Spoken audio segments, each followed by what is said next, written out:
Hey guys, what's up? It's Merc here for Bullshit Games, and tonight I want to just kind of throw a video up there, because I know some of you were curious as to what paints I used for my Dystopian Wars Russians, and that's kind of what this video is going to be. I'm going to show you each of the paints I used, talk about what parts of the model I use it on, and kind of, I guess, why I picked that paint.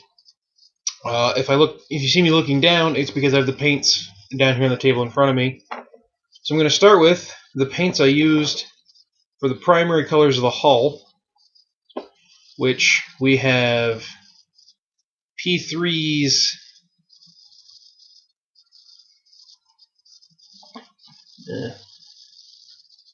Iron Hull Gray, which that gave me a nice dark base for the hull. Then I gave it a wash with the Armor Wash. And then it was dry brushed with Bastion Gray, which was just a nice little lighter,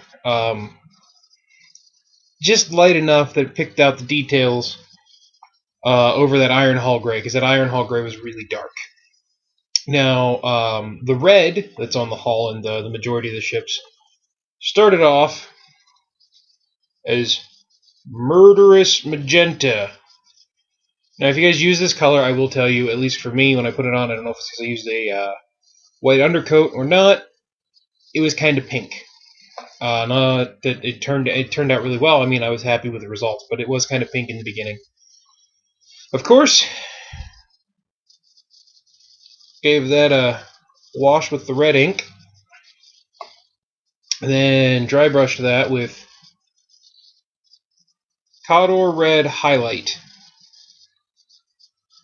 And that kind of gave me that nice reddish, like the nice red on the ablative armor that I had on there. I was really happy with the way it turned out. I just wish that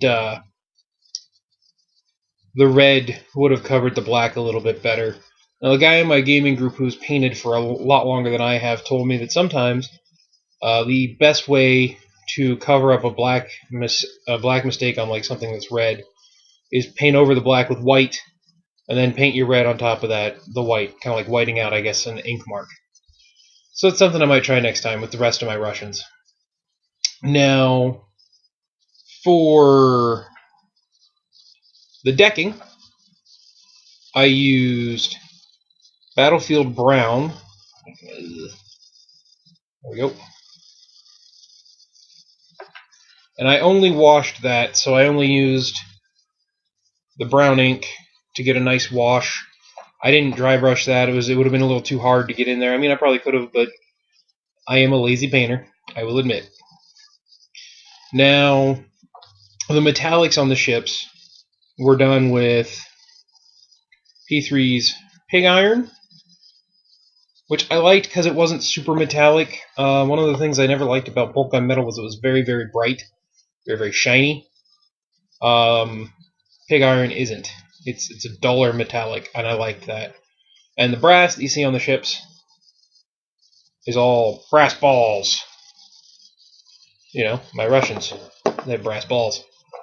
Now the yellow, I used Moldy Ochre for the base. I dry brushed it with Heartfire, which is a color I was bound and determined to use ever since I got this paint set. One thing I will say, to get that kind of greenish metallic look on the engines of my flyers and on the iceberg generator of my Nostromo carrier, after I got the metal down, I gave it a wash with this turquoise ink. I really liked the way that turned out. I was pretty happy with it. Now, for the two planes that you saw on the carrier, and for the rest of my tiny flyers, I started off with a base of Thornwood Green. I know what you're saying when you look at that. That's not green, and no, it's really more of a brown. I'm thinking it was supposed to be like an autumny type brown, but that's what it was. I hit it with green ink. Oh, you can't see this. Then I gave it a dry brush highlight with Ocean Green. That's all the colors I used on my Dystopian Wars Russians. All in all, it was 2, 4, 6, 11 regular paints and 5 inks, which I can't believe it ended up being that much, but it was. And I'm happy with the results, so that's the color scheme I'm going to keep doing for them. I just wanted to do this to let you guys know what paints I use and kind of give you an idea of what they look like in the pots. If you don't have Privateer's P3 paints, you could do this, I'm sure, with GW or Vallejo or any of the other model painting or even the Apple Barrel paints. You'll just need to figure out the colors. And I don't know what equivalents would be. But if you do get inspiration from my paint scheme or try handed painting some ships like mine, leave us a comment. Let us know. Show us pictures. It's always cool to see pictures of what people have painted. And hopefully you like this video, and we'll see you next time here at Poolshed Games.